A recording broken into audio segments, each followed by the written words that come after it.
Hello everyone, Fragga here, and today I want to talk about Arabiyat prestigious Kohl Opulence. Alright, so this is supposedly a clone of Blue Talisman. So if you have any other Blue Talisman clone like Lattafa Art of Universe or maybe Afnan Turathi Electric, I don't think you need this one. But I also had Afnan, I also had the Lattafa, alright, but I did not keep them because they were little bit too sweet, alright, little bit too sweet. Kind of, if I wore it in the summer, it became too cloying.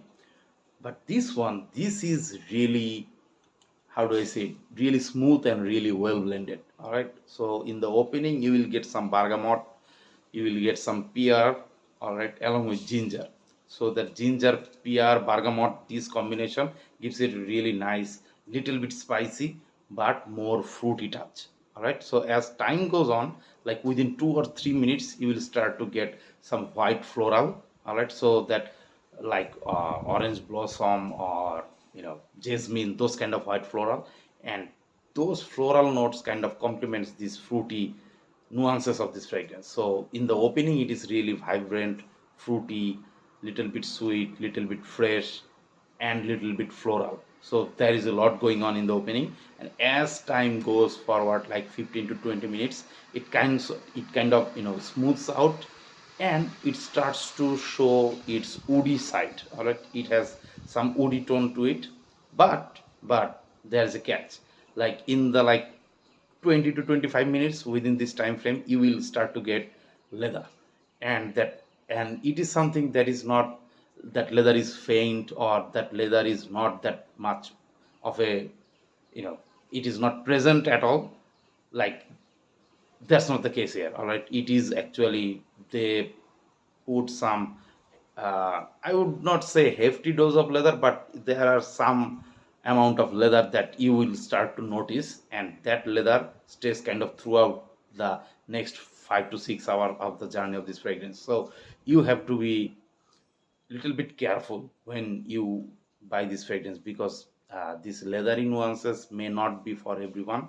It is really high quality leather, but many people don't like leather at all. So if you are someone who is like that, even though you know the leather, that leathery tone mixed up with this fruity floral tone gives it a really nice edge, nice depth. All right, it makes it more mature, little bit more masculine. But if you are not a fan of leather, I would say, don't blind by this. Kind of go to any shop, or maybe try some decants or sample first, or maybe try it first from somewhere. All right, because it may not be for you if you are not a fan of leather. But I also don't like leather that much, but the leather here is really well blended, and it is not super in your face leather. Like, it is not constantly blasting leather in your face, right? The main thing is always fruity floral nuances of this fragrance, but that leather gives it a little bit more maturity. uh, so that's about it. And like, it lasts for 6 to 7 hours on clothing, and it projects really nice. For 2 hours you will get a really solid projection, and the price is around like $40 to $45. And for this price, I think this is a really solid fragrance, and I really love this. I like it more than Afnan Turat Electric, and also more than Lattaf Art of Universe. But that's just me. You could like Afnan Turat Electric more, because that is actually more sweeter. That is actually sweeter. All right. So if you have sweet tooth, maybe you will prefer Afnan Turat Electric, but I prefer Arabiyat Kohl. Thank you.